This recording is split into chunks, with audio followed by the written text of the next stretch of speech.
नेपालको लागि नेपालीको अभियानको बारेमा म यहाँसँग एउटा विशेष छलफलै गर्न चाहन्छु। मेरो आफ्नै यो 1.5 वर्ष भयो हाम्रो अभियानको, यसको छुट्टै अनुभवहरू छन्।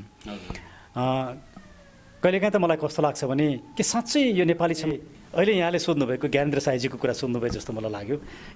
मैले लिडरसिप दिन सकिनँ, म लिडरसिपबाट चाहिँ म निस्किन्छु भनेर मैले साथीहरूलाई कतिचोटि भने। जसले लिडरसिप दिन सक्दैन उसले त लिडरसिपबाट हट्नु पऱ्यो नि।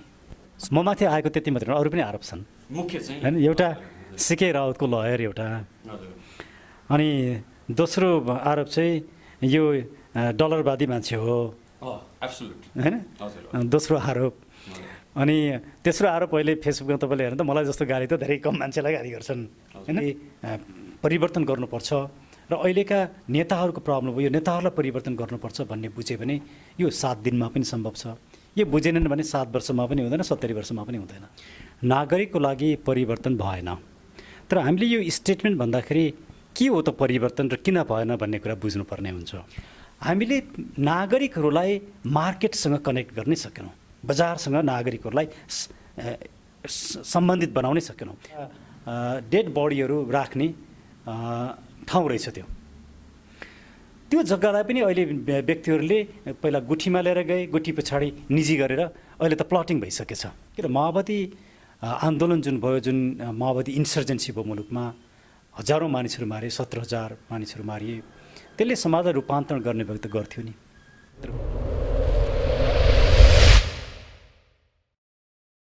दर्शकबिन नमस्कार।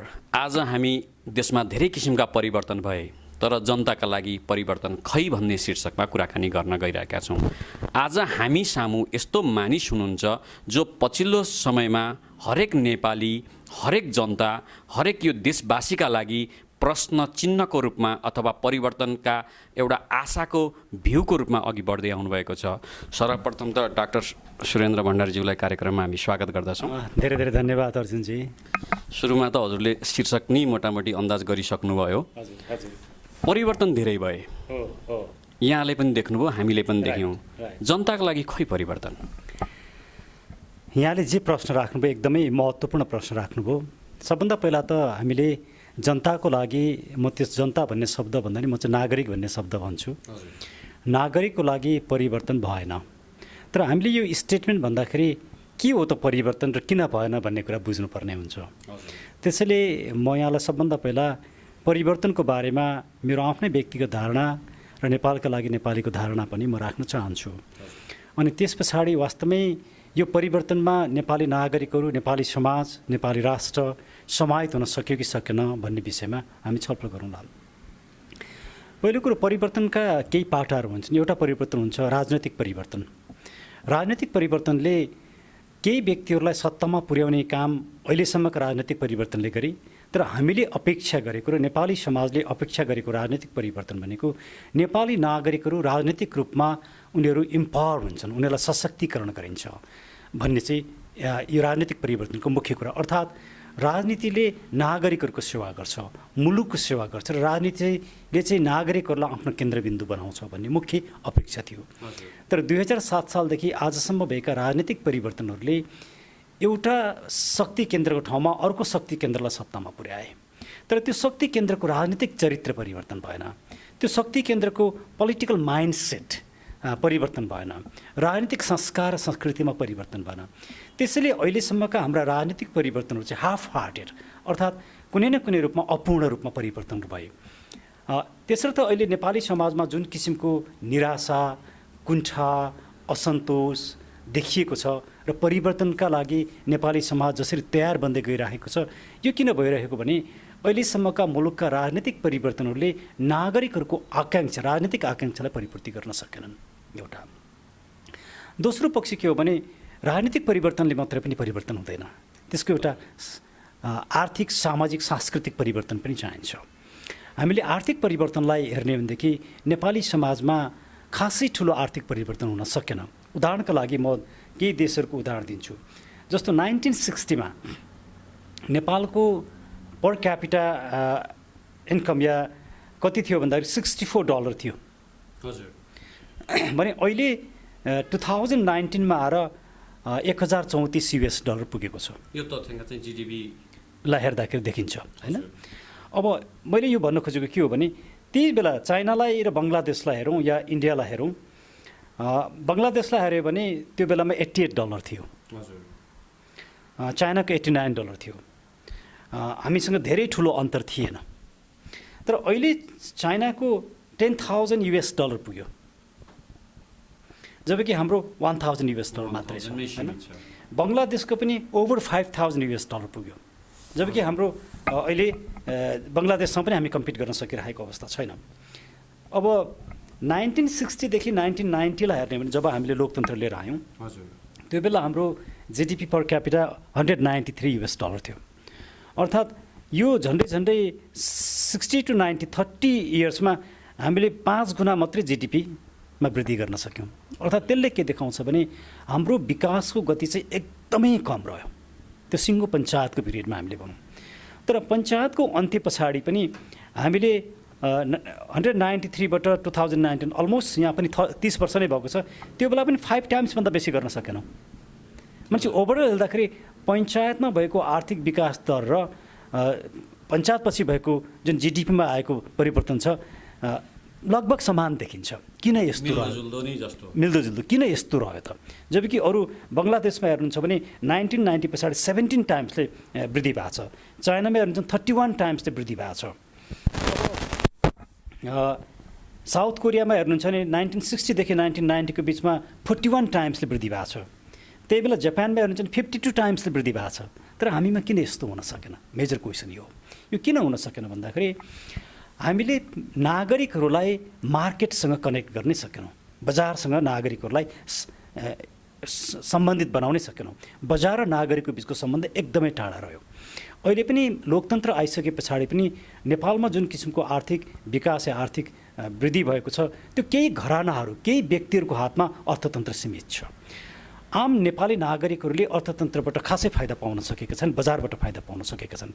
तपाईँ हाइड्रो पावर हेर्नुहोस् केही व्यक्तिहरूको हातमा छ, तपाईँ ब्याङ्किङ सेक्टर हेर्नुहोस् केही व्यक्तिको हातमा छ, तपाईँ त्यस पछाडि शिक्षा र स्वास्थ्यलाई हेर्नुहोस् केही व्यक्तिहरूको हातमा छ।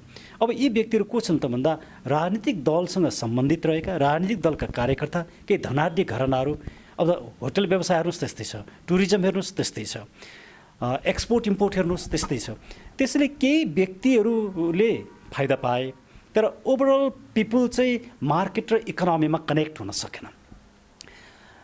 यसले के देखाउँछ भने हाम्रो राजनीतिक परिवर्तन चाहिँ हाफ हार्टेड भयो।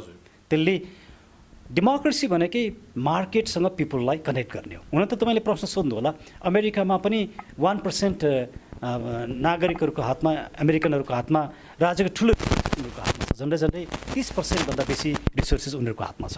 त्यसैले अहिले दुनियाँभरि डेमोक्रेसीको बारेमा ठुलो डिस्कन्टेन्ट, एक किसिमको निराशा, असहमति, डिसस्याटिस्फ्याक्सन देखेको छ। नेपालमा मात्रै होइन, किनभने अहिलेको डेमोक्रेसीको चरित्रले केही व्यक्तिहरूलाई मात्रै सम्पन्न बनायो, फाइदा पुर्यायो। त्यसले नेपालमा पनि एक्ज्याक्टली त्यही भएको छ। त्यसले हामीले के भन्यौँ भने सिम्पल हामीले एउटा उदाहरण दियौँ, किन नेपालका लागि नेपाली सडकमा छ त? किन तपाईँ हामी राजनीतिक आर्थिक परिवर्तनको कुरा गरिरहेछौँ भन्दा यसका धेरै पाटोमा कुरा गरिन्छ। तर एउटा सानो उदाहरण मान्नुहोस्, सोलुमा एउटा खोला छ, कुनै खोला। त्यो खोलामा पहिला हाइड्रो पावर निकाल्नु पर्ने हाम्रो दृष्टिकोण के हो भने सबभन्दा पहिला त्यहाँकै लोकल पिपुलहरूकै कम्पनी हुनुपर्छ, उनीहरूकै त्यसमा लगानी हुनुपर्छ। त्यो कुरालाई राज्यले प्रमोट गर्नुपर्छ। यदि उनीहरूको लगानीले पुगेन भने पेरिफेरीको सोलुका अरू गाउँहरूको लगानी मागिनुपर्छ, त्यसले पनि पुगेन नेसनल स्केलमा जानुपर्छ। यो भयो भने पिपुल इम्पावर हुन्छ, इकोनोमिकली पनि इम्पावर हुन्छ। हामीले पिपुललाई आर्थिक रूपमा इम्पावर गर्ने कुरा 2007 सालदेखि आजसम्म कहिले पनि सोचेनौँ, हाम्रो राज्य संयन्त्रले नै सोचेन।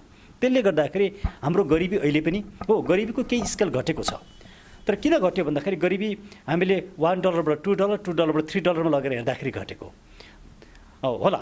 हिजोको जस्तो चरम गरिबी छैन, तर अहिले पनि 22-23% मानिसहरू गरिबीको रेखामा छन्। संसारलाई तुलना गर्ने हो भने अझ गरिब देखिन्छ। हो सरलाई यो सँगसँगै मैले यसैलाई एउटा पोटेन्सियल सम्भावनाका कुरा गरौँ।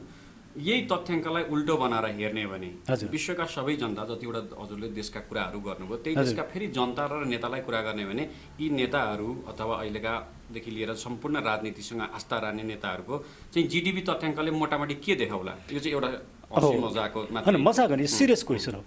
जस्तो मैले ठ्याक्कै उल्टो जनता र नेताको परिवर्तन। मैले आज मात्रै एउटा फेसबुकमै मैले हेरेको थिएँ कि उसमा पर्सामा वीरगन्जमा हजुर 11-12 बिघा जग्गा जस्तो लाग्छ मलाई, if I am not confuse.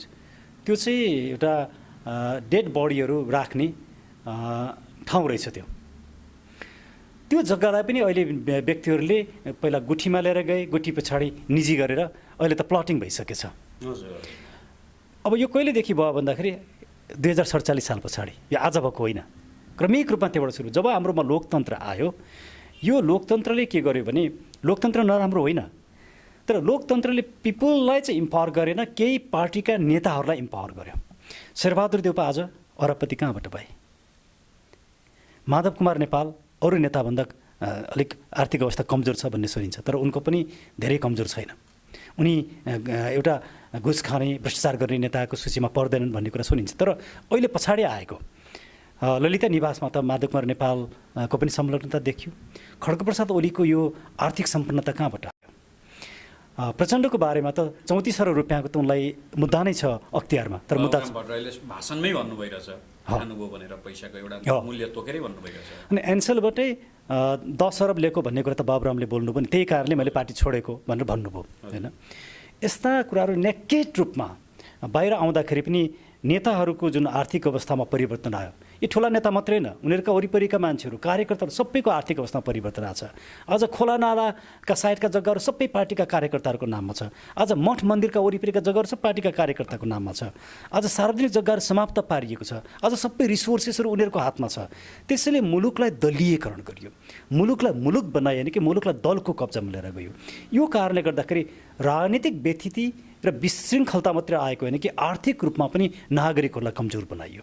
आज तपाईँ हामी जस्ता मान्छेहरू बिहानदेखि बेलुकासम्म मेहनत गरेर पनि राम्रोसँग बाँच्न नसक्ने अवस्थामा छौँ भने अझ गरिब मानिसहरूको अवस्था कस्तो छ? दयनीय अवस्था छ।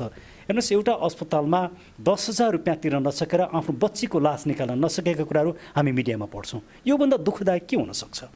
त्यसैले आर्थिक रूपमा परिवर्तन भएन। अब सांस्कृतिक परिवर्तनको कुरा हेर्दाखेरि अहिले पनि व्यक्तिहरूका आइडेन्टिटीका कुरा छन्, भाषाका संस्कृतिका संरक्षणका कुरा छन्। यस्ता थुप्रै विषयहरू छन्। यो सजिलो विषय छैन।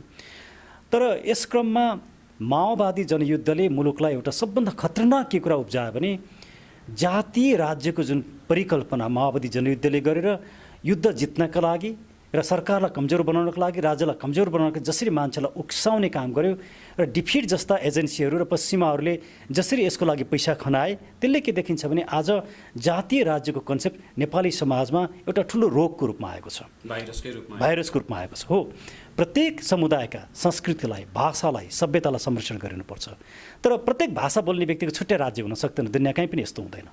यस किसिमको राजनीतिक रूपमा चरम विशृङ्खलता हामीले जुन सिर्जना गर्यो माओवादी जनयुद्धले, त्यसले सांस्कृतिक रूपमा पनि आज नेपाली समाज सङ्कटपूर्ण अवस्थामा छ। त्यसले हेर्नुहोस्, क्रिस्चियनिटी कसरी मौलाएको छ? पैसाका आधारमा क्रिस्चियनिटी मौलाएको छ। आज हाम्रो सभ्यता, संस्कृति र परम्परालाई मास्ने काम भएको छ। हिन्दू धर्मलाई मास्ने काम भएको छ। हाम्रा बुद्ध धर्म, किराँत लगायतका यी सभ्यताहरूलाई मास्ने काम भएको छ। यी सभ्यताहरू मासिँदाखेरि नेपाल मासिन्छ। आज काठमाडौँको नेवारी सभ्यता र संस्कृति मासिँदैछ। यो हाम्रो लागि ठुलो सङ्कटको विषय। तर हाम्रा नेताहरू, प्रधानमन्त्री निवास र होटल सोल्टी कति डिस्टेन्समा छ? तर होटल सोल्टीमा बसेर उहाँले होली वाइनलाई प्रमोट गर्नुभयो। योभन्दा लज्जास्पद विषय के हुनसक्छ? र उहाँले होली वाइनबाट पुरस्कार थाप्नुभयो। जुन व्यक्ति आज अपराधमा चाहिँ जेलमा परेका छन्, लाख रुपियाँ डलर उहाँले थाप्नुभयो। यस किसिमको राजनीतिक नेतृत्व र यो होली वाइनमा खड्गप्रसाद ओली मात्रै होइन, माधव नेपाल लगायतका धेरै नेताहरू यसमा संलग्न छन्। खालि प्रचण्ड त्यहाँ भाषण गर्न गएनन्। त्यसैले यसले के देखाउँछ भने हाम्रो संस्कृति आज हाम्रो सभ्यता पनि सङ्कटमा छ। त्यसैले हाम्रो परिवर्तन चाहिँ नकारात्मक भयो, गलत बाटोमा गयो। अब सामाजिक रूपमा हेर्दाखेरि जुन हाम्रो नेपाली समाजमा एक किसिमको सहिष्णुता थियो, एकअर्काप्रतिको सपोर्ट सिस्टम थियो, समाजमा जुन किसिमका रेस्पेक्टका कुराहरू थिए, ती कुराहरू आज हराएका छन्। हो हाम्रो नेपाली समाजका केही नराम्रा पक्षहरू थिए, जुन विभेद थियो, जुन जातीय रूपमा विभेद थियो, भाषिक रूपमा विभेद थियो, यी कुराहरू हामीले हटाउनै पर्दथ्यो।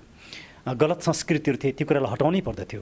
तर सामाजिक सहिष्णुता जुन थियो आज त्यसलाई पनि समाप्त पार्ने काम भएको छ। अब सोलुसन चाहिँ के होला? यी त भए समस्याका कुराहरू। राजनीतिक पार्टीले 50औं 60औं, काङ्ग्रेसले 60 वर्ष, एमाले पनि त्यसरी नै 20औं 30औं वर्ष भइसक्यो, अरू विभिन्न पार्टीहरू पनि खोज्दै होलान्। तर एकजिट जुन जनताले खोजेको परिवर्तन चाहिँ हुने दिन कहिले आउला या सम्भावना देखिँदैन यो देशमा? अब कहिले आउला यो चाहिँ गाह्रो प्रश्न हो। तर यसको आन्सर मलाई के लाग्छ भने नेपाली नागरिकहरू अहिलेको सत्ता, अहिलेको सिस्टमसँग यदि सन्तुष्ट छन् भने यो परिवर्तन कहिले पनि आउँदैन। सन्तुष्टको मापदण्ड चाहिँ के हो, कसरी यसलाई मापन गर्ने भन्ने विषय चाहिँ पोखराको इलेक्सनलाई हेर्नुहोस्, उपनिर्वाचनलाई जित्नु त ठुला दलले नै जिते, वैकल्पिक शक्तिले त मतै पाएन। इभन साझा विवेकशील जस्तो पार्टीले 1000 मत कटाउन सकेन, 1000 मत धेरै तल आयो। अब यसले के देखाउँछ भने अनि चुनाव कसरी गरियो? परिवारमा चामलका बोरा पठाइयो, कम्बल पठाइयो, ब्ल्याङ्केट पठाइयो, यसरी चुनाव गरियो। मैले भन्न खोजेको कुरो किन परिवर्तन आउँदैन भने अहिलेका दलहरूले नागरिकहरूलाई दलीय रूपमा कब्जा गरेर राखेका छन्। जबसम्म नागरिकहरू साँच्चीकै यो शासन प्रणाली, यो व्यवस्था गलत भयो भन्ने महसुस गर्न सक्दैनन्। त्यो महसुस गराउन चाहिँ फेरि तपाईँहरू जस्तो मिडिया, हामी जस्ता बुद्धिजीवीहरूको हो। तर यो मुलुकमा सबैभन्दा चुनौती नै बुद्धिजीवीहरू छन्। बुद्धिजीवी एक ठाउँमा उभिन सक्दैनन्, समाजको रूपान्तरणको लागि काम गर्न सक्दैनन्। तपाईँहरूको जस्तो टेलिभिजनमा च्यानलमा बोले पुग्छ हामीलाई, हामीले ठुलो काम गरे जस्तो हुन्छ, किन मान्छेले हेरिदिन्छन्। अन्तिम बिन्दु नै भयो जस्तो। अनि यो त ठुलो उपलब्धि भयो नि। तपाईँले मलाई मौका दिनुभयो, फोरम दिनुभयो, मैले बोल्छु, चर्का कुरा गर्छु, मान्छेले चाहिँ वाह यसले त के नै बोल्यो भन्ने हुन्छ, परिणाम केही पनि हुँदैन। अब परिणाम खोज्न त राजनीतिक रूपमा सचेत भएर शान्तिपूर्ण र अहिंसात्मक आन्दोलन नै हो, त्यसको विकल्प देखिँदैन। त्यसैले हामीले खोजेको रूपान्तरण के हो त? त्यसको लागि अलिकति म रोक्न चाहे, यो अहिंसा भन्नुभयो, रक्तपात बिनाका कुराहरू गर्नु, जुन चाहिँ सत्तामा रक्त 12,000 17,000 भन्दा बढी मान्छे र 23,000 मोटामोटी दुई पक्षबाट समाप्त पारेर आएको पार्टी अहिले सरकारमा छ। यसलाई शान्तिको आन्दोलनले त यो उखान मात्रै हुँदैन र हात्तीलाई चाहिँ कमिलोले खेदे जस्तो होइन। हिंसाले कहिले पनि रूपान्तरण हुँदैन। किन माओवादी आन्दोलन जुन भयो, जुन माओवादी इन्सर्जेन्सी भयो मुलुकमा, हजारौँ मानिसहरू मारे, 17,000 मानिसहरू मारिए, त्यसले समाजलाई रूपान्तरण गर्ने भएको त गर्थ्यो नि, तर गर्न सकेन नि। कुनै पनि समाजमा भएका रूपान्तरणलाई हेरौँ, शान्तिपूर्ण रूपमा भएका परिवर्तनहरू मात्रै दिगो भएका छन्। शान्तिपूर्ण रूपमा मात्रै नागरिकहरूले साथ दिन सक्छन्। शान्तिपूर्ण नागरिक आन्दोलन भनेको विचारको आन्दोलन हो, विकल्पको आन्दोलन हो। अहिंसात्मक आन्दोलन भनेको विकल्पको आन्दोलन। हिंसा त सत्तामा जाने माध्यम मात्रै हो। यहाँले मलाई समाप्त पार्ने, मैले यहाँलाई समाप्त पार्ने, यहाँको ठाउँमा म जाने, मेरो ठाउँमा यहाँ आउने, त्यसले रूपान्तरण हुँदैन। त्यसैले नेपालका लागि नेपालीले हामीले के कुराहरू अगाडि सार्यौँ त? यो समाजको रूपान्तरणको लागि के कुरा अगाडि सार्यौँ भने अहिलेको मुलुकका 3टा समस्या छन्, मेजर समस्या, तिनलाई सम्बोधन गरिनुपर्छ। पहिलो समस्या भनेको भ्रष्टाचार, दोस्रो समस्या भनेको राष्ट्रियता, र तेस्रो समस्या भनेको राजनीतिलाई व्यापारीकरण गरियो। यी 3टा समस्याको समाधान गर्न सकियो भने मात्रै यो मुलुकले निकास पाउँछ। अब म यी 3टैको बारेमा यहाँले मलाई समय दिनुहुन्छ भने म थोर बहुत कुराहरू राख्छु। भ्रष्टाचार कुनै पनि समाजमा अन्त्य हुँदैन, जेरो हुँदैन। तर हाम्रो भाषा के छ भने भ्रष्टाचारको अन्त्य भनेर हामीले भनेका छौँ। कसरी भ्रष्टाचारको अन्त्य हुन्छ भन्ने कुरा राख्नुहुन्छ भने भ्रष्टाचारका स्रोतको अन्त्य हुन्छ र भ्रष्टाचारीहरूलाई कानुनको दायरामा कारबाही गर्नुपर्छ। त्यो भनेको भ्रष्टाचारको अन्त्य। भ्रष्टाचार जेरो चाहिँ कुनै पनि समाजमा हुँदैन। भ्रष्टाचारका अहिले नेपाली समाजमा 6वटा मुख्य स्रोत छन्। ती 6वटा स्रोतको सम्बोधन गर्न सकिन्छ, त्यसको अन्त्य गर्न सकिन्छ। नेपाली नागरिकहरूको लागि र एउटा व्याख्या र विश्लेषणकै लागि पनि मैले यो कुरा राख्न चाहन्छु। पहिलो भ्रष्टाचारको स्रोत हो निर्वाचन। चुनाव नै भ्रष्टाचारको स्रोत भएको छ। हामीले अहिलेको चुनाव प्रणालीलाई परिमार्जन, परिवर्तन गर्न सकेनौँ भने यो मुलुकमा लोकतन्त्र पनि संस्थागत हुन सक्दैन र भ्रष्टाचार पनि अन्त्य हुन सक्दैन। अब कसरी चुनावलाई परिमार्जन गर्ने त भन्दाखेरि हामीले केही विकल्प अगाडि सार्यौँ। पहिलो हो निर्वाचनको जसरी प्रचार प्रसार गरिन्छ त्यो कुरामा नै परिवर्तन गर्नुपर्छ।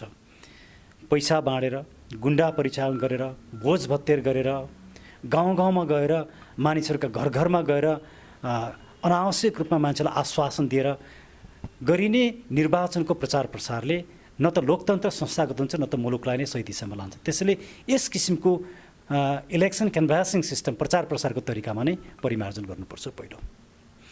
दोस्रो, विदेशमा बस्ने 80 लाख नेपाली नागरिकहरूले मतदान दिन पाउनुपर्छ। अहिले त्यो सजिलो छ, सेलफोनबाट मतदान दिन सकिन्छ। एउटा एप्स बनायो भने नागरिकता प्रमाणपत्रलाई आफ्नो आइडी र आफ्नो बुढी औँठाको छापलाई पासकोड बनाउन सक्यो भने सजिलैसँग गर्न जहाँबाट पनि गर्न सकिन्छ, गर्न सकिन्छ। त्यसलाई ठुलो खर्च पनि लाग्दैन। र सर्वोच्च अदालतले समेत विदेशमा बस्ने नेपाली नागरिकहरूलाई मतदानको अधिकार दिनुपर्छ भनेर बोलिसकेको अवस्था छ। तर यो सत्ताले गर्दैन। किन गर्दैन भने विदेशमा बसेका नेपाली नागरिकहरूले उनीहरूको राष्ट्रप्रतिको मोह एकदमै बेसी छ र उनीहरूले भ्रष्टाचारीलाई मत दिँदैनन्। त्यो भइसकेपछि अहिलेका ठुला दल र अहिलेका राजनीतिकहरू सत्तामा पुग्दैनन्। उनीहरू आफ्नो फियरको कारणले, आफ्नो राजनीतिक त्रासको कारणले, राजनीतिक रूपमा पछि परिन्छ भन्ने कारणले मुलुकलाई नै पछि पारिराखेका छन्। मैले दोस्रो निर्वाचनको सुधारको कुरा गरेँ। निर्वाचनको सुधारको तेस्रो पक्ष के हो भने प्रधानमन्त्री प्रत्यक्ष रूपमा निर्वाचित हुनुपर्छ। अहिले प्रधानमन्त्री कमजोर भयो भने हामीले हिजो देखेका छौँ, कमजोर प्रधानमन्त्रीलाई 10 जना सांसद 5 जना सांसद मिलेर जे पनि गराउँछन्, नत्र भने उनीहरूले हामी तँलाई छोडिदिन्छौँ, तेरो सत्ता जान्छ भन्ने अवस्था। त्यसैले प्रधानमन्त्री प्रत्यक्ष रूपमा निर्वाचित भएपछि उसलाई हल्लाउन सकिँदैन, तर उसलाई कानुनको दायरामा राख्नुपर्छ। फेरि पनि सांसदहरू मन्त्री हुने यो व्यवस्थाले गर्दाखेरि नै सांसदहरू करोडौँ रुपियाँ खर्च गरेर चुनावमा आएका छन् र उनीहरू जित्नुपर्छ। उनीहरूलाई करोडौँ रुपियाँ खर्च गरेर जित्नुपर्छ। यो सबैभन्दा ठुलो मुलुकको दुर्दशा बनेको छ। हामीले देखिरहेछौँ नि, विभिन्न मिडियामा देखिरहेछौँ करप्सनको लेभल कति छ भन्ने कि एउटा सांसदले 10 करोड खर्च गरे, 50 करोड खर्च गरे भन्नेसम्म। वीरगन्जमा कुनै सांसद बन्नलाई कसैले 50 करोड खर्च गरे, तर उनी हारे। अनि यस्ता कुराहरू मिडियामा आए। एउटा सांसदले 50 करोड खर्च गरे किन सांसद बन्नु पर्यो? स्पष्ट छ, उसले त्योभन्दा बेसी कमाउँछ। क्लियर छ। त्यसैले हामीले कस्तो सिस्टम, इलेक्सन सिस्टमले गलत बनायौँ र मन्त्रीहरू चाहिँ विशेषज्ञ हुनुपर्छ। मन्त्रीमण्डल भनेको दलको होइन, मुलुकको। त्यसले मुलुकको हित गर्नुपर्छ। यति कुरामा हामीले परिमार्जन गर्न सक्यौँ भने यो मुलुकको भविष्य छ र लोकतन्त्रको पनि भविष्य छ। अहिलेको लोकतन्त्र होइन, यो चाहिँ डाक्टर गोविन्द केसीले कुनै बेला यो लुटतन्त्र हो भन्नुहुन्थ्यो। मलाई किन हाम्रो डाक्टर साहबले यति चर्को बोलेको होला जस्तो लाग्थ्यो। अहिले उहाँले बोलेको यो लुटतन्त्र भन्ने शब्द नै कमजोर जस्तो लाग्न थाल्यो, किन समस्या एकदमै चर्को रहेछ। यो सबै कुरा बिच एउटा भन्नै मन लाग्छ, 2046 पछाडि राजाभन्दा हामी राम्रो भनेर नेपाली काङ्ग्रेसको उदय भयो। हजुर। जब नेपाली काङ्ग्रेसले केही गर्छ भन्दा जनता उनीहरूको साथमा गए, एक किसिमको जनताको माहौल बन्यो, पार्टी फुट्यो। राइट। शेरबहादुर देउपाले आफ्नै पार्टी दुईतिर, नेपाली काङ्ग्रेस दुई धारमा लाग्यो। त्यस पछाडि नेपाली काङ्ग्रेस पछाडि अर्को दल सशक्त रूपमा आएको थियो, नेपाल कम्युनिस्ट पार्टी। हजुर हजुर। नेपाल कम्युनिस्ट पार्टी फुटेर एमाले र माले भएको अहिलेसम्म मालेका केही अंशहरू छँदैछन्, सिपी मैनालीजीले चलाइराख्नु भएको छ। त्यस्तै पछिल्लो चरणमा नेपाली जनताहरूमा पार्टीबाट जति एउटा सञ्जालले बाँधेर चुनावमा भोट दिनुपर्ने अवस्था आए तापनि मानिसको काहीँ न काहीँ नेपालका लागि नेपालीसँग पनि एउटा आस्था, एउटा माया जाग्दै गरेको अवस्था मात्रै थियो। यहाँहरूले पनि हामी पनि कम छैनौँ भनेर चर्लक्कै पार्टीमा फुटाउने काम गर्नु। यसरी गर्दा 100 वर्षमा चाइनाको अवस्था कहाँ पुग्यो, 100 वर्षमा साउथ अफ्रिकाको अवस्था कहाँ पुग्यो, सिङ्गापुर कहाँ पुग्यो, मलेसिया पुग्यो। 100 वर्षमा चाहिँ हामीलाई एउटा सङ्गठनमै अल्झिराख्यौँ भने, उदाहरण 2007 साल पछाडि भने नेपाली काङ्ग्रेसको जन्म पछाडि अहिलेसम्म हामीमा परिवर्तन छैन। जनताका लागि परिवर्तन हुन्छ भन्ने आशा अब कहाँ गएर कसरी लिनु पर्ला जनताले? एकदमै राम्रो कुरा उठाइदिनु भयो। सबभन्दा पहिला चाहिँ हामीले मुलुकलाई रूपान्तरण गर्ने या परिवर्तन गर्ने भनेको सही विचारले मात्रै गर्छ। हजुर। त्यसले नेपालका लागि नेपालीको पहिलो प्राथमिकता नै सही विचार। जस्तो हामीले भन्यौँ, भ्रष्टाचारका 6वटा स्रोतमध्ये इलेक्सन रिफर्म हुनुपर्छ। त्यसका 3टा पक्ष मैले राखेँ। त्यो काम भयो भने लोकतन्त्र पनि स्थायित्व हुन्छ र भ्रष्टाचार पनि अन्त्य हुन्छ। अब दोस्रो पक्ष भनेको, म यो प्रश्नमा आउँछु, दोस्रो पक्ष भनेको चाहिँ यो मुलुकको ठुलो समस्या भनेको सत्ताको दुरुपयोग, मिसयुज अफ पावर। यो मात्रै कि गरिब देशहरू साउथ प्रब्लम देखिँदैछ? यो प्रब्लम हाम्रोमा मात्रै होइन, अन्त पनि छ। आज अहिलेको सिस्टमप्रतिको डिस्कन्टेन्ट नेपालमा मात्रै छैन, दुनियाँभरि छ, तर नेपालमा चर्को छ।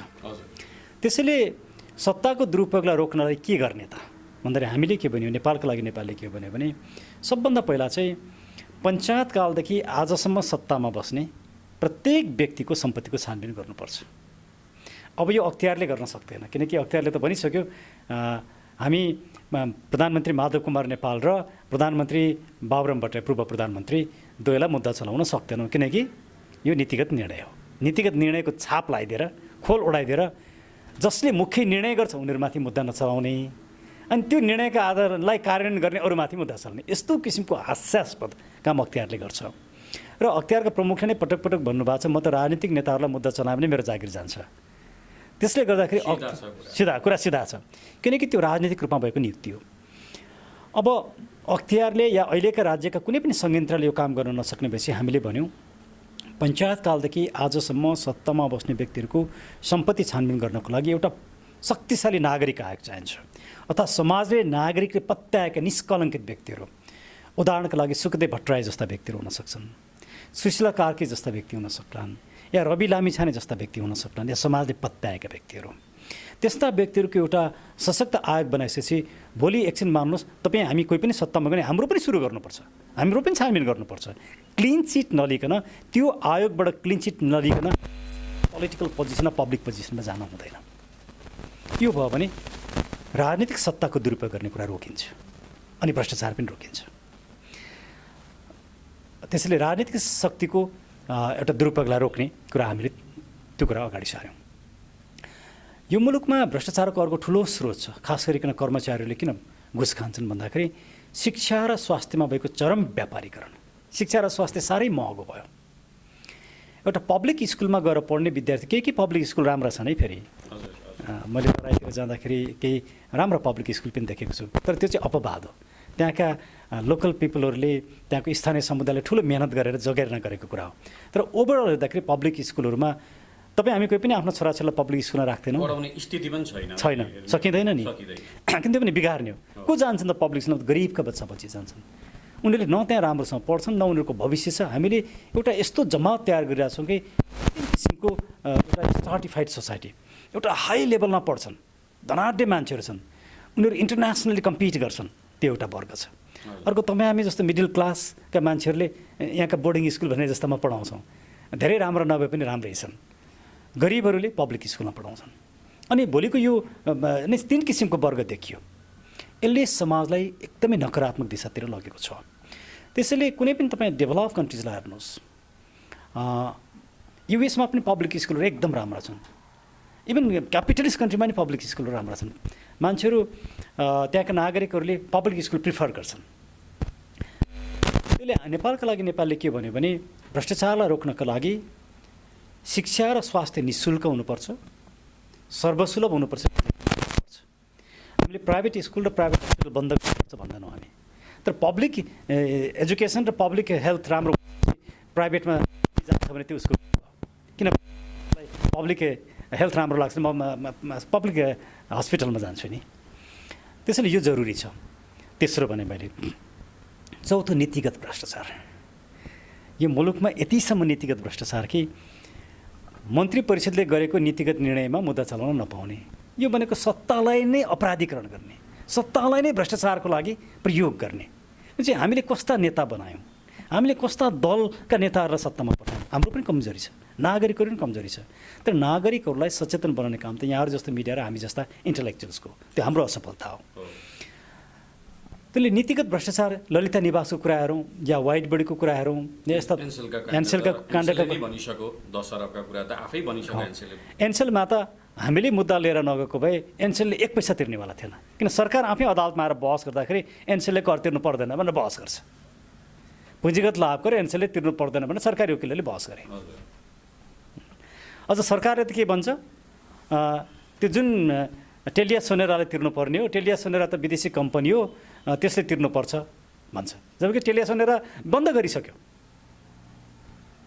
नेपालसँग सम्बन्धित जुन टेलिया सोनेरा भने त्यो बन्द गरिसक्यो। त्यसले सरकार त यति इरेस्पोन्सिबल, पोलिसीगत रूपमा कहीँ कसैलाई फाइदा पुर्याएर आफू खान पाइन्छ भने त्यसबाट बेनिफिट पाइन्छ, त्यसमा सेभिङ हुन्छ नि, सरकारमा बस्ने व्यक्तिले त्यही काम गरे। त्यसले नीतिगत भ्रष्टाचारलाई रोक्नु पर्दछ। त्यो रोक्नको लागि अब बनिने सरकार भनेको नागरिक सरकार हुनुपर्छ, अर्थात् भ्रष्टाचार विरोधी मुभमेन्टबाट जन्मिएको सरकार हुनुपर्छ। फेरि पनि म मेरो प्रश्नमै प्लिज, मैले भन्न खोजेको के थिएँ भने जनताले जब जब आशा पर्छ यो देशमा धोका पाउने क्रमबद्ध एउटा सिजनै चलेको छ, हो। क्रमबद्ध शैली नै भइराखेको छ। जस्तो मैले उदाहरण दिँदा काङ्ग्रेस कम्युनिस्ट सँगसँगै यहाँको पार्टीलाई पनि पुर्याएँ।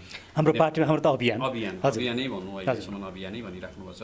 हाम्रो अभियान चाहिँ किन अहिले छिन्न भिन्न भइरहेछ, अथवा अभियानले किन चाहेन अरू मान्छेलाई एड गर्नु, अरू मान्छेलाई चाहिँ यसमा ल्याउनु, आकर्षित बनाउने नारा सँगसँगै व्यावहारिक पाटो हुनुपर्नेमा चाहिँ अलिकति फुटेको देख्दा एक किसिम जनतामा नैराश्यता अथवा यहाँले भने जस्तै नागरिकमा एक किसिमको नैराश्यता छ जस्तो लाग्छ कि लाग्दैन? स्वयं एकदमै छ। नेपालका लागि नेपालीको अभियानको बारेमा म यहाँसँग एउटा विशेष छलफलै गर्न चाहन्छु। मेरो आफ्नै यो 1.5 वर्ष भयो हाम्रो अभियानको, यसको छुट्टै अनुभवहरू छन्। कहिलेकाहीँ त मलाई कस्तो लाग्छ भने कि साँच्चै यो नेपाली समाज रूपान्तरणै नहुने हो। म एउटा सानो उदाहरण दिउँ। केही साथीहरू आउँछन् यहाँ जोडिन्छन् अनि उनीहरू भन्छन् हामी त महाकालीबाट आएको, हाम्रो यहाँ घर पनि छैन, बस्ने डेराबाट पनि हामी तिर्न सक्दैनौँ, यो अभियानले सहयोग गर्नु पऱ्यो, हामी कहाँबाट सहयोग गर्ने?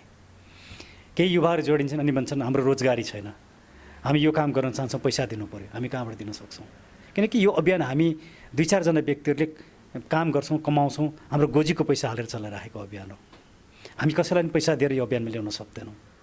अनि कोही मान्छे भन्छन्, होइन फोन गर्छन्, सर हामी तपाईँहरूको कार्यक्रममा आउन चाहन्छौँ, 1 बस मान्छे हामी ल्याउँछौँ, बसको भाडा यति दिनु पऱ्यो। हामी भन्छौँ नो, हामी दिन सक्दैनौँ। यो अभियानका थुप्रै यस्ता पक्ष छन्, हामी कुनै दिन कुरा गरौँला। अहिले यहाँले सोध्नुभएको ज्ञानेन्द्र साईजीको कुरा सोध्नुभयो जस्तो मलाई लाग्यो। ज्ञानजीको बारेमा मैले सिस्टमकै कुरा गरेँ, उहाँ सही 2-4-5 जना राइट, हामी फुट्यौँ भनौँ न, एक किसिमले हाम्रोमा फुट भयो।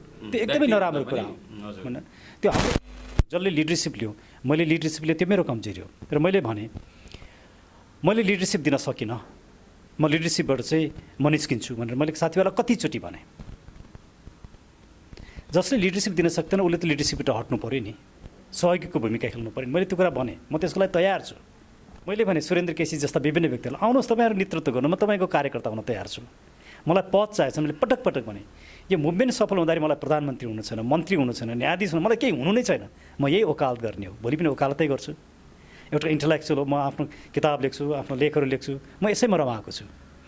नेपालबाट ठुल्ठुला पब्लिसरहरूमा विदेशमा पब्लिकेसन भएका थोरै व्यक्तिहरूमा म पर्छु। मैले जहाँ जहाँ अध्ययन गरेँ मैले बेस्ट अवार्ड पाएको छु। मैले अमेरिकाबाट पिएचडी गरेँ, क्यान्सस युनिभर्सिटीको 175 वर्षको इतिहासमा पहिलोचोटि अवार्ड पाउने विदेशी नागरिकमा हो। यस्ता थुप्रै कुराहरू मैले गरेको छु। तर मलाई यसमा मैले यस्तो गरेँ भनेर भन्नुपर्ने छैन, आवश्यक छैन। मलाई कुनै पद पनि चाहिएको छैन। त्यसैले यो मुभमेन्टका आफ्नै डिफिकल्टी छन्, तर यति हुँदा म एकदमै आशावादी छु यो मुभमेन्ट सफल हुन्छ। यसको बारेमा छुट्टै हामी चर्चा गरौँ। अहिले मैले 3टा जुन एजेन्डा राखेको थिएँ म त्यसैमा नै छलफल गर्छु, किनकि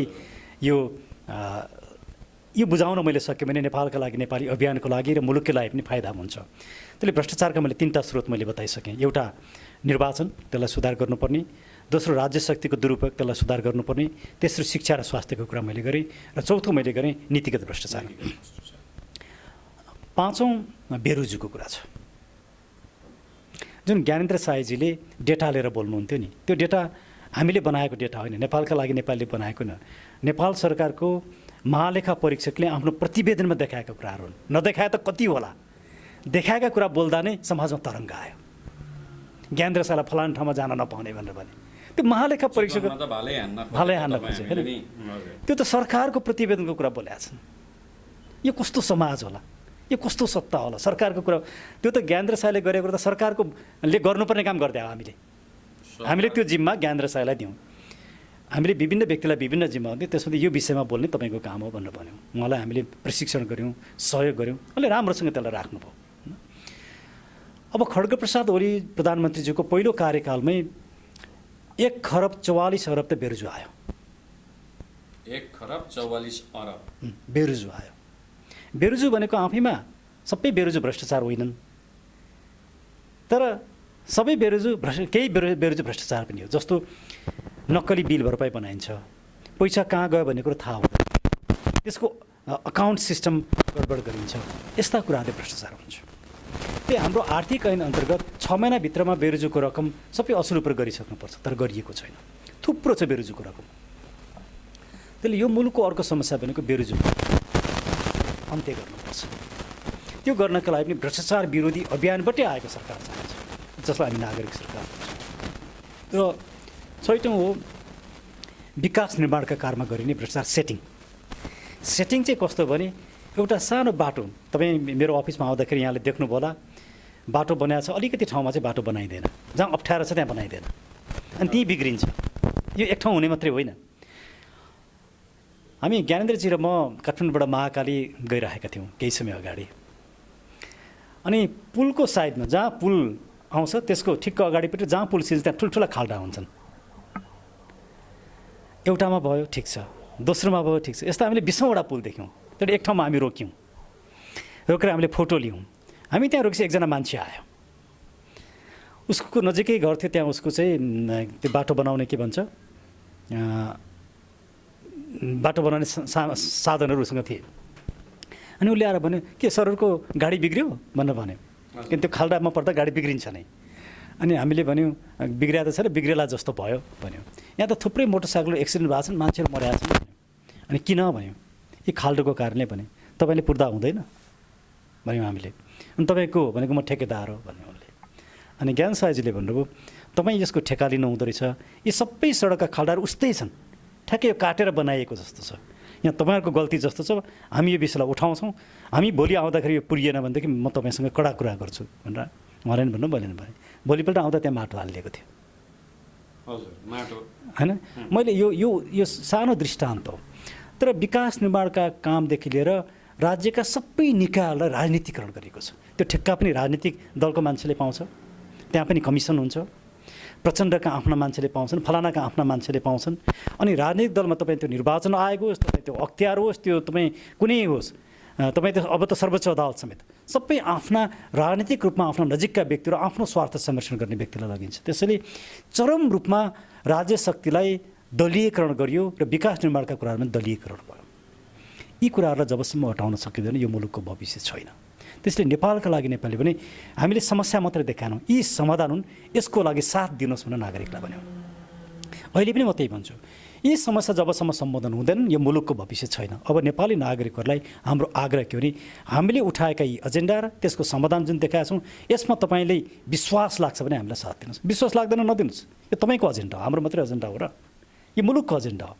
यो एजेन्डा भन्दा भन्दै मैले एउटा कुरा सम्झिन बाध्य भएँ। यो देशमा चाहिँ एकअर्काको आरोप प्रत्यारोप भनेको होली खेले जस्तो छ। एउटाले रातो होली उताबाट आउँछ, आफूले निलो खान्छ। यहाँलाई पनि म नाम लिएरै भन्न चाहन्छु, यहाँलाई पनि सामाजिक सञ्जाल लगायत युट्युबमा आइरहेको थियो।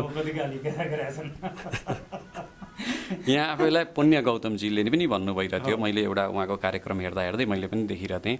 यहाँ आफै पनि सिके राउतको वकिल हुनुहुन्थ्यो। उहाँ त जुन देशमा चाहिँ देशलाई चाहिँ अब हामीले बोल्न नसक्ने शब्द युज गरेर गाली गर्ने मान्छेको पैसाका लागि उहाँ एउटा वकिल काम गर्नुहुन्छ भने उहाँबाट जनताले के आशा राख्ने भन्ने उहाँको प्रश्न चाहिँ छँदै थियो।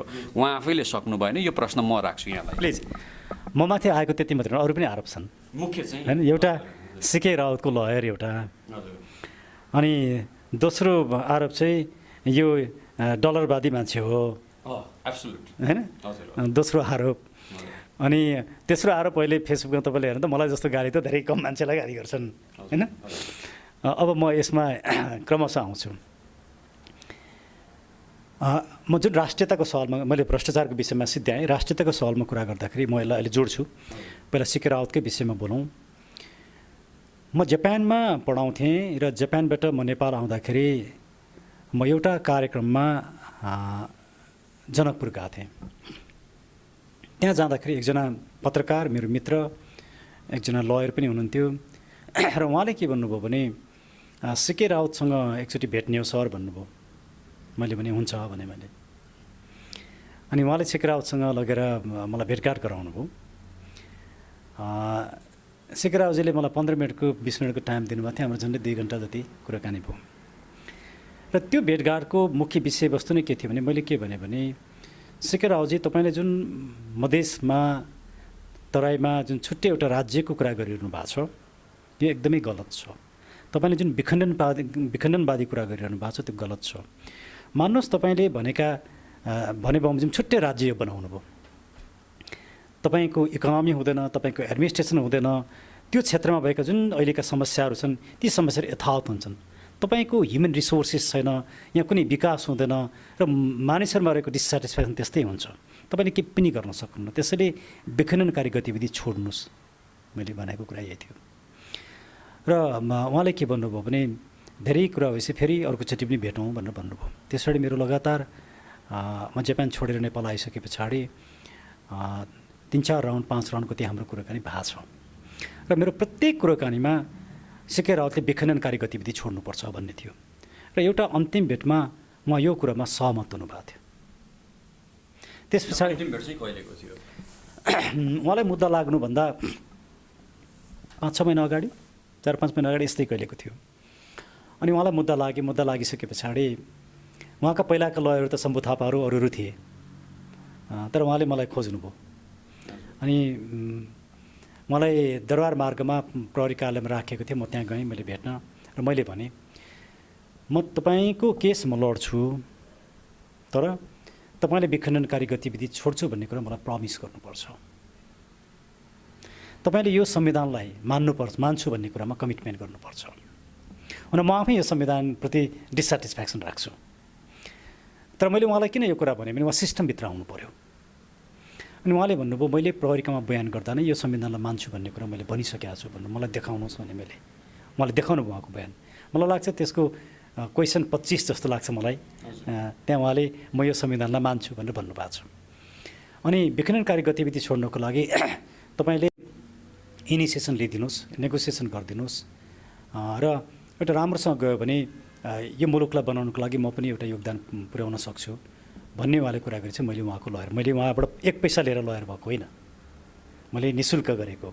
र मैले अदालतमा बसेर यही कुरा भने सीके रावतले विखण्डनकारी गतिविधि छोड्नुपर्छ, सरकारले सीके रावतलाई पोलिटिकल मेन स्ट्रिममा ल्याउनुपर्छ। मैले किन यो कुरा गरेँ त भन्दाखेरि दोस्रो विश्वयुद्ध पछाडि दुनियाँका 139-40वटा देशमा विखण्डनकारी गतिविधिहरू भए। कहीँ पनि विखण्डनकारी गतिविधि गर्ने व्यक्तिलाई मारेर यो समस्याको समाधान भएन। उनीहरूसँग सम्झौता नै गरेर उनीहरूलाई विखण्डनकारी लगाएर र राजनीतिक मूलधारमा ल्याएर मात्रै समस्याको समाधान भयो। मैले त्यही काम गरेको।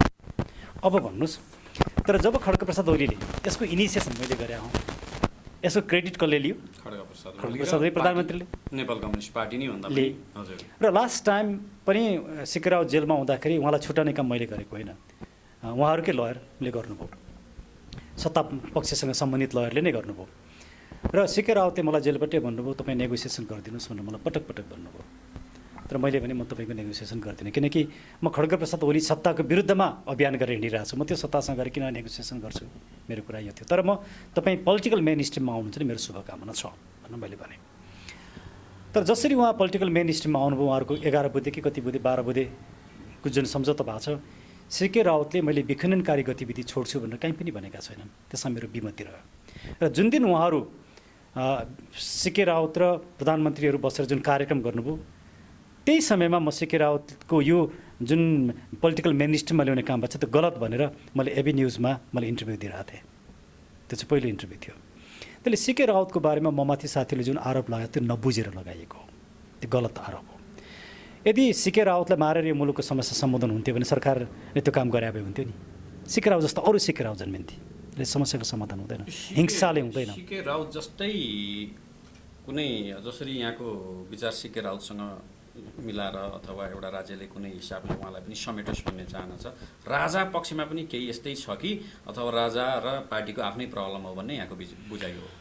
अब राष्ट्रियताको कुरा गर्दाखेरि म यसमा आउँछु। पहिला राष्ट्रियता नेपालका लागि नेपालले अगाडि सारेको कुरा कि यो मुलुकलाई बचाउनको लागि विखण्डनकारी गतिविधि अन्त्य हुनुपर्छ, त्यसले सीके रावतका गतिविधिहरू अन्त्य हुनुपर्छ। 1, यो मुलुकको राष्ट्रियतालाई बचाउनका लागि हाम्रो धर्म, संस्कृति र परम्परा जोगाउनुपर्छ, अर्थात् धर्मनिरपेक्ष राज्य हुनु हुँदैन, धर्म सापेक्ष राज्य हुनुपर्छ। त्यसमा हामीले के भने हिन्दू, बुद्ध, किराँत सहितको वैदिक सनातन राज्य हुनुपर्छ भनेर हामीले भन्यौँ। तेस्रो, यो मुलुकको भूभाग मिचिँदाखेरि पनि र अर्को देशले गाप्दाखेरि पनि बोल्न नसक्ने जुन किसिमको सरकार छ, त्यस्तो किसिमको शासन व्यवस्थाले राष्ट्रियता जोगिँदैन भनेर हामीले भन्यौँ। र मुलुकको धर्म, हाम्रो धर्म, सभ्यता र संस्कृतिलाई समाप्त पार्ने गरी जसरी होली वाइन र क्रिस्चियनिटीलाई प्रमोट गरेको छ आर्थिक प्रलोभनमा, त्यो कुराको अन्त्य हुनुपर्छ भन्यौँ। र यी सबै कुरालाई सिद्ध्याउनको लागि नेपालमा राजतन्त्रले राजाले धेरै गल्ती कमी कमजोरी पनि गरे। उनले गरेको गल्ती के हो भने डेमोक्रेसीमाथि लोकतन्त्रमाथि आक्रमण गर्ने काम गरे। सधैँ आफैले शासन सत्ता लिने, आफैले राजनीतिक शक्तिको प्रयोग गर्ने काम गरे, त्यो गलत थियो। त्यसैले नेपालका लागि नेपाली र मैले पनि हामीले व्यक्तिगत रूपमा मैले के भने अबको यो मुलुकलाई बचाउनको लागि गणतन्त्रले पनि बचाउन सक्दैन, किनकि गणतन्त्रको हेड अफ द स्टेट भनेको राजनीतिक दलबाट गएको हुन्छ र उसले राजनीतिक दलकै कुनै न कुनै रूपमा पृष्ठपोषण गरेको हुन्छ। उसले एउटा आस्थाको केन्द्र, सिङ्गो मुलुकको आस्थाको केन्द्र भएर बस्न सक्दैन। जबसम्म यो मुलुकको आस्थाको केन्द्र भएर बस्ने हेड अफ द स्टेट हुँदैन, तबसम्म यो मुलुकको सङ्कट, राष्ट्रियताको सङ्कटबाट यो मुलुकलाई जोगाउन सकिँदैन। हो, म आफै यो मुलुकमा गणतन्त्र ल्याउनको लागि जेलमा बसेको व्यक्ति हो। म 3.5 वर्ष जेल बसेँ। म गणतन्त्रको लागि फाइट गर्दा म 12-13 पटक जेल परेको व्यक्ति हुँ। मैले त्यही भएर के भने मेरो गणतन्त्रले पनि अब मुलुक बस्दैन र राजतन्त्रले पनि मुलुक बस्दैन। त्यसले एउटा नयाँ किसिमको फ्युजनमा जानुपर्छ। त्यो फ्युजन भनेको राज संस्था चाहिन्छ र त्यो राज संस्था चाहिँ संसदभित्र हुनुपर्छ। संसदले नै को राजा हुने भन्ने को डिसिजन गर्छ। राजाको उत्तराधिकारी को हुने पनि संसदले नै निर्णय गर्छ। त्यहाँ संसदीय समिति हुन्छ, त्यसले राज संस्थाको विषयमा छलफल गर्छ, अध्ययन गर्छ, अनुसन्धान गर्छ, नियन्त्रण गर्ने काम गर्छ। तर त्यो संस्थालाई विवादमा लिनु हुँदैन। त्यो संस्था चाहिँ सबैको आस्थाको केन्द्र बन्नुपर्छ, सिम्बल अफ युनिटी हुनुपर्छ भन्नुभयो, हामीले भन्यौँ। त्यसैले हामी राज संस्थाप्रति पोजिटिभ छौँ र हामीलाई के लाग्छ भने, मलाई पनि के लाग्छ भने अब राज संस्था बिना यो मुलुक जगाउन धेरै गाह्रो छ। त्यसले राष्ट्रियता भनेको राज संस्थासँग जोडिएको छ र त्यसैले मैले राष्ट्रियताको बारेमा पनि यी कुराहरू राखेँ। यति कुरा गर्न सक्यो भने मात्रै यो मुलुक बच्छ। एउटा जसरी हामीसँग ज्वरो नापे जसरी 102, 103, 104 डिग्री भन्ने कुरा त हुँदैन, तर एउटा जनताले अथवा हामीलाई हेर्ने यहाँकै शब्दमा नागरिकले यो हामीलाई हेर्दै जाँदा यो देशमा परिवर्तन, चाहे जुनसुकै हिसाबले हो, यहाँहरूले जनतालाई कतिको कन्भिन्स गर्न सक्नुहुन्छ, कसरी बुझाउन सक्नुहुन्छ, जनताले यहाँको कुरा बुझ्न सक्ने क्षमताको विकास भएको छ छैन, यी पछिका कुरा भए। तर परिवर्तनकै कुरा यदि हामीले शीर्षकलाई नै सम्झेर गफ गर्ने भने यो देशमा परिवर्तन हुनलाई जुन जनताले चाहेको छ नि, चाहे एउटा पत्रकारको रूपमा अर्जुन शिवाकोटी होस् या चाहिँ लोयरको रूपमा अथवा अभियन्ताको रूपमा सुरेन्द्र भण्डारी होस् या जुनसुकै समाजले नेपाललाई अब परिवर्तन गर्न र जनताले खोजेको सबै आन्दोलनको अन्तिम निचोड चाहिँ कहिले हुने यहाँको आँखाबाट देखिन्छ अथवा एउटा अभियन्ता सुरेन्द्र भण्डारीको आँखाबाट देखिन्छ? मैले यो विषयमा 6-7 महिना अगाडि जीवराम भण्डारीको कार्यक्रममा बोल्दाखेरि 2 वर्ष लाग्छ भनेर भनेको थिएँ। म कुनै ज्योतिष होइन, होइन त्यो मिल्ने कुरा पनि होइन। मैले यो किन भनेको भने 6-7 महिना त गइसकेको छ, अब 1.5 वर्ष बाँकी छ, होइन? अब यो 1.5 वर्षमा हुन पनि सक्छ, नहुन पनि सक्छ। भएन भने नि मैले भनेको कुरा गलत हो भनेर मानिसहरूले भन्नु, मैले हो गलत भएछ भन्नु पर्ला। तर यसको कुरा चाहिँ के हो भने यदि नेपाली अहिले मैले जति पनि समस्या उठाएर जुन समस्याको समाधान मैले देखाएँ, यो कुरामा नेपाली नागरिकहरू सहमत हुने हो भनेदेखि 1 हप्तामा परिवर्तन सम्भव छ। परिवर्तन भनेको विचारमा मात्रै कि भौतिक स्वरूपमै परिवर्तन? सरकार नै परिवर्तन हुन्छ, सिस्टम नै यो परिवर्तन हुन्छ। अबको परिवर्तन भनेको एउटा व्यक्ति खराब भएको कारणले प्रधानमन्त्री खराब हुनुभयो भनेर प्रधानमन्त्री चेन्ज गरेर हुँदैन। समस्याको समाधान त्यो होइन। खड्गप्रसाद ओलीभन्दा बेटर मान्छे अर्को आउनेवाला छैन। शेरबहादुर राय पनि तिनै हुन्। वास्तवमा अहिले हेर्दाखेरि त यो मुलुकमा भ्रष्टाचार त सबभन्दा बेसी त काङ्ग्रेसको पालाबाट सुरु भएको रहेछ नि त। हो, पछाडि कम्युनिस्टहरूले पनि गरे, उनीहरू पनि कम चाहिँ छैनन्। तर यसलाई संस्थागत गर्ने काम त काङ्ग्रेसले नै गर्यो नि। अब अहिले हेर्नुहोस् त एमसिसीकै बारेमा काङ्ग्रेस पुरै एमसिसी पारित गर्नुपर्छ भनेर लागेको छ प्रतिपक्ष। सत्ता त छँदैछ, बरु सत्ताभित्रका चाहिँ व्यक्तिहरू एमसिसी खराब छ भनेर केही व्यक्तिहरूले बोलेका छन्, जस्तो भीमराव जस्ता व्यक्तिहरू या लीलामणि पोखरेल जस्ता व्यक्तिहरूले बोलेका छन्, सशक्त रूपमा बोलेका छन्। तर नेपाली काङ्ग्रेसभित्र प्रतिपक्षमा त कसैले पनि यसरी बोलेको छैन। अब म अलिकति यहाँको प्रश्नभन्दा बाहिर गएँ। मैले भन्न खोजेको कुरा के हो भने यदि नागरिकहरूले अहिलेको यो प्रब्लम सिस्टमको प्रब्लम हो, यो सिस्टमलाई नै हामीले परिवर्तन गर्नुपर्छ र अहिलेका नेताहरूको प्रब्लम हो, यो नेताहरूलाई परिवर्तन गर्नुपर्छ भन्ने बुझ्यो भने यो 7 दिनमा पनि सम्भव छ। यो बुझेनन् भने 7 वर्षमा पनि हुँदैन, 70 वर्षमा पनि हुँदैन। तर हामी जस्ता व्यक्तिले, मलाई लागेको मेरो विश्वास के हो भने हामीले साँच्चै गम्भीरतापूर्वक 1.5 वर्ष काम गर्ने र राष्ट्रवादी शक्तिहरू एक ठाउँमा उभिने हो भने दिस इज पोसिबल। मलाई 1.5 वर्ष नै धेरै जस्तो लाग्छ। 1.5 वर्षमा नहोला, त्यति पनि कुर्नु पर्दैन भन्ने मलाई लाग्छ। तर त्यो हामी कसरी काम गर्छौँ, जनताले कुन हिसाबले एप्रिसिएसन गर्छन्, साथ दिने हो र यहाँको शब्द अथवा हामी जति पनि अभियन्ताहरू हुनुहुन्छ अहिले देश परिवर्तन गर्नका लागि उहाँहरूलाई कसरी जनताले नागरिकले लिनुहुन्छ त्यसैको हिसाबले तर यसमा दुईटा कुरा महत्त्वपूर्ण छन्। एउटा के हो भने आज एउटा एजेन्डा र भोलि अर्को एजेन्डा, पर्सि अर्को एजेन्डा लिएर हिँड्ने अभियन्ताबाट यो मुलुक सम्भव छैन, परिवर्तन हुँदैन, नम्बर 1। नम्बर 2, गणतन्त्रलाई नै स्वीकार गरेर अहिलेकै सिस्टमलाई, सङ्घीयतालाई स्वीकार गरेर परिवर्तन सम्भव छैन। अबको परिवर्तनमा 4टा कुराहरू महत्त्वपूर्ण रूपमा आउँछन्। एउटा भ्रष्टाचारको अन्त्य आउँछ भने, अर्को सङ्घीयताको खारेजी, गणतन्त्रको खारेजी र धर्मनिरपेक्षताको खारेजी। यी 4टा कुरा अबका परिवर्तनका प्रमुख एजेन्डाहरू हुन्। अब यहाँले भन्नुहोला तपाईँले त यो संविधान विपरीत कुरा गर्नुभयो नि भन्ने यहाँले प्रश्न राख्नुहोला। संविधानको धारा 274ले यी सम्पूर्ण कुराहरूमा यो संविधानमा परिमार्जन गर्ने, संशोधन गर्ने, फेरबदल गर्ने छुट दिन्छ। त्यसैले हामी एकचोटि नागरिकलाई सोधौँ न, यो मुलुकमा राज संस्था चाहिन्छ कि चाहिँदैन, हामी जनमत सङ्ग्रह गरेर हेरौँ। यो मुलुकमा सङ्घीयता चाहिन्छ कि चाहिँदैन, जनमत सङ्ग्रह गरेर हेरौँ। यो मुलुकमा धर्मनिरपेक्ष चाहिन्छ कि चाहिँदैन, जनमत सङ्ग्रह गरेर हेरौँ न। पिपुलले धर्मनिरपेक्षता चाहिन्छ भने ठिक छ, म आफूलाई गलत रहेछु भनौँला, म बहुमतको कुरालाई स्वीकार गर्छु। पिपुलले गणतन्त्रै चाहिन्छन् भनेछन्, म त हिजो पनि गणतन्त्रवादी हुँ, अहिले यो मुलुक बचाउन राज संस्था चाहिन्छ भनिरहेको छु, मेरो धारणा गलत भएछ भने स्वीकार गरौँला, म बहुमतको कुरालाई मानौँला। सङ्घीयता नै चाहिन्छ भने चाहिँ म त्यही कुरा मान्छु। तर यदि बहुमतले सङ्घीयता चाहिँदैन, गणतन्त्र चाहिँदैन, धर्मनिरपेक्ष चाहिँदैन भने पनि हामी पिपुलको कुरा सुन्ने कि नसुन्ने? त्यसैले अहिलेको सत्ता र सरकारले पिपुलको कुरा नसुनिकन 2-3 जना नेताहरू एक ठाउँमा बसेर कोठाभित्र गरेका निर्णयहरू लागू भएका छन्, 12 बुँदे लागू भएको छ। त्यसैले यो राष्ट्रिय हितमा छैन। राष्ट्रिय रूप हित भनेको त नागरिकले निर्णय गर्नु, यस्ता महत्त्वपूर्ण विषयमा, राज्यको जीवनसँग सम्बन्धित विषयमा त नागरिकले निर्णय गर्न पाउनु पर्यो। खै नागरिक कहिले निर्णय गर्न पाए? त्यसैले हाम्रो भनाइ हो, नेपालका लागि नेपालीको भनाइ हो कि यस्ता विषयमा ल पिपुललाई सोधौँ, पिपुलको निर्णय लिउँ। आगामी चुनावमा के हुन्छ त? नेपालका लागि नेपालीका नारा संस्था भन्नु भएन, पार्टी भन्न रुचाउनु भएन होइन। अब भोलि हामी अर्को कदम के छ? भोलि हामी कुनै पनि बेला राजनीतिक रूपमा एउटा दलको रूपमा जाँदैनौँ भनेर अहिले मैले ठोक्वा गर्न सक्दिनँ। मैले सुरुकै दिनमा नेपालका लागि नेपाली स्थापना सुरुकै दिनमा भनेको छु, एउटा पोइन्ट आइसकेपछि नेपालका लागि नेपाली 2टा खेमामा विभक्त हुन्छ। एउटा यो अभियानकै रूपमा रहन्छ, अर्को वैकल्पिक राजनीतिक शक्तिको रूपमा जान सक्छ। त्यो सम्भावनालाई नकार्न सकिँदैन। तर अहिले हामी राजनीतिक शक्ति होइनौँ, हामी अभियानै हौँ। त्यसैले यो अभियान भनेको परिवर्तन हुन्छ, भएको छ नि। जस्तो भनौँ न, जुन स्प्रिङ रेभोल्युसन भयो, अर्थात् जनताको चेतनाको स्तरमा परिवर्तन पक्कै पनि होला अभियानले। तर सिङ्गो सिस्टम पार्टीले जुन सिस्टम बनाएको छ, त्यो सिस्टमको आड नटेकिकन त देश परिवर्तन हुँदैन। 1% इन्कम बढ्दैन, जीडीपी तथ्याङ्कको रेट त हाई पक्कै पनि हुँदैन होला। यहाँले राम्रो कुरा उठाउनु भयो। राजनीतिक परिवर्तन र रूपान्तरण फरक कुरा हो। नेपालका लागि नेपाली रूपान्तरणको कुरा गर्छ।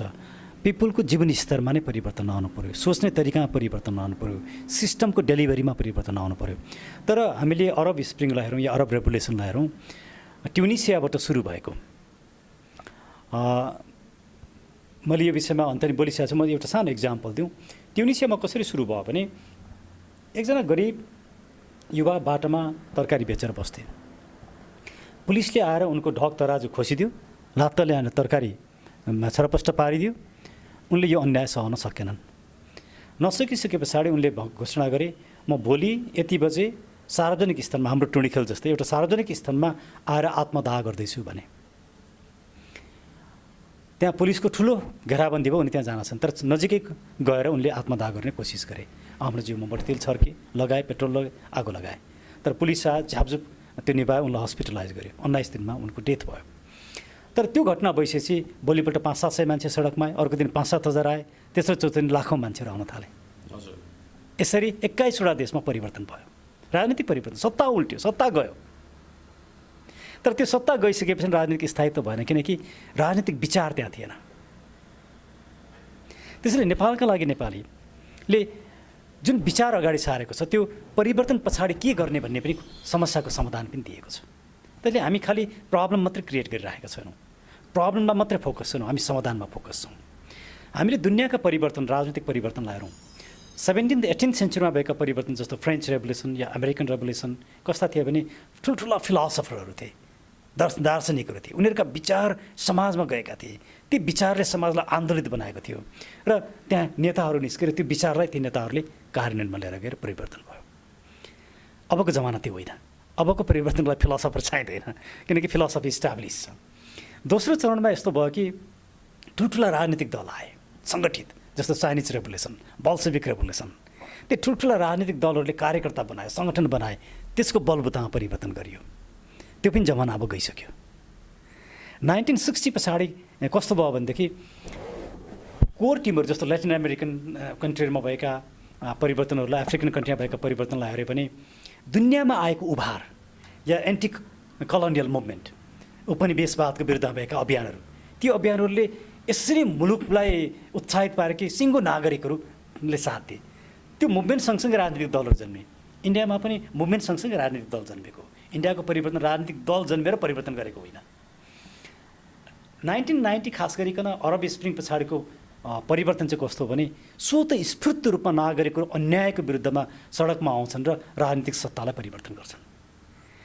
तर अब हामी नेपालमा यी सबै 4-5वटा मैले उदाहरण दिएँ, ती सबैको एउटा सम्मिश्रण गरेर एउटा नयाँ किसिमको परिवर्तनको अभ्यास र त्यसको विचार नेपालका लागि नेपालले राखेको। त्यसले यो एउटा यी विगतका कुनै एउटामा मात्रै पनि यो सम्बन्धित छैन। त्यसले एउटा नयाँ किसिमको मोडेल हामीले अगाडि सारेका छौँ। अबको परिवर्तन भनेको वैचारिक परिवर्तन हो, एउटा नलेज बेस परिवर्तन हो, ज्ञानकै आधारमा गरिने परिवर्तन हो, एउटा बुद्धिजीवीहरूद्वारा नै गरिने परिवर्तन हो, तर नागरिकको साथ चाहिन्छ। बुद्धिजीवीहरू बिना खालि उफ्रेका भरमा अबको परिवर्तन हुँदैन, सडकमा उफ्रेर परिवर्तन हुँदैन। तपाईँले भन्नु, तपाईँहरू पनि सडकमा उफ्रिनु भएको छ नि। हामी किन उफ्रिएका छौँ भने योजनासहित एउटा विवेक, बुद्धि र योजना दिएर, रूपान्तरणका विकल्पहरू दिएर हामी आएका छौँ। हो, यो अपर्याप्त होला, यसमा छलफल गर्न सकिन्छ, तर यसले केही आधारशिला चाहिँ दिएको छ। त्यसले म किन आशावादी छु भने यो मुलुक रूपान्तरणको सङ्घारमा गइसकेको छ, यो ट्रान्सफर्मेसनको सङ्घारमा गइसकेको छ। कहिले ट्रान्सफर्मेसन हुने अघि यहाँले सोध्नुभयो, डेट तोक्न सकिँदैन, तर मलाई के लाग्छ भने एक डेढ वर्षभित्रमा यो मुलुकमा रूपान्तरण हुन्छ भन्ने कुरा म विश्वस्त छु। धन्यवाद। यहाँले आफ्ना विचारहरू, धेरै कुराहरू जुन जनताले बुझ्नु आवश्यक छ जस्तो लाग्यो, मैले पनि यहाँका कुरा सुन्दै जाँदा सायद जनताले पनि बुझ्नुभयो भन्ने कुरामा म पनि विश्वास राख्दछु। आएर बुझाइदिनु भएको, आफ्ना कुराहरू सुनाइदिएकोमा यहाँलाई धन्यवाद गर्दछौँ। हामी यहाँहरूलाई पनि धेरै धेरै धन्यवाद। हाम्रा विचारहरूलाई नागरिक समक्ष पुर्याइदिनका लागि यहाँहरूले जुन फोरम दिनुभयो र जसरी छलफल गरिदिनु भयो त्यसको लागि धेरै धेरै धन्यवाद। र यो मुलुक निर्माण गर्नका लागि, रूपान्तरणका लागि, परिवर्तनका लागि यहाँहरूको जुन भूमिका छ म त्यो एकदमै प्रशंसा गर्न चाहन्छु। यहाँहरूले अझै ठुलो भूमिका खेल्नुपर्छ, हामीले पनि भूमिका खेल्नुपर्छ। हामी सबैले संयुक्त रूपमा आफ्नो ठाउँबाट भूमिका खेल्यौँ भने यो सम्भव छ।